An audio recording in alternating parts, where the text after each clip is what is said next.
નહેરુની એક ચાલ હતી. નહેરુ એ વખતે એના પોતાની સત્તા હતી ત્યારે 123 સંપત્તિઓ આ વકફ બોર્ડનો. કોંગ્રેસનું બરાબર જોબન હતું, યુવાની હતી.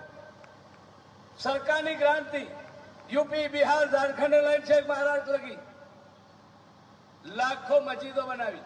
સરકારના પૈસે લાખો મસ્જિદો બનાવી, એક પણ મંદિરને ઈંટ નહીં મૂકી.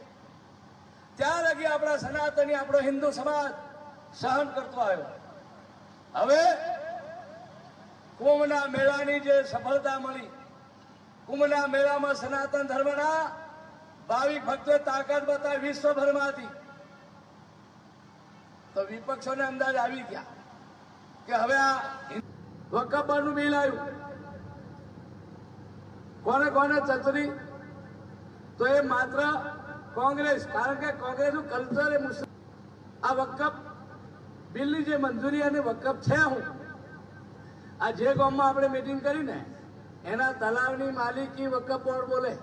બોલો બીજા સરપંચ 4 દિવસ કોઈ મુસલમાનો ભેગા થાય અને કોઈ જગ્યાએ જો નમાઝ પડી જાય તો બોલે આ તો અમારી નમાઝ થયેલી.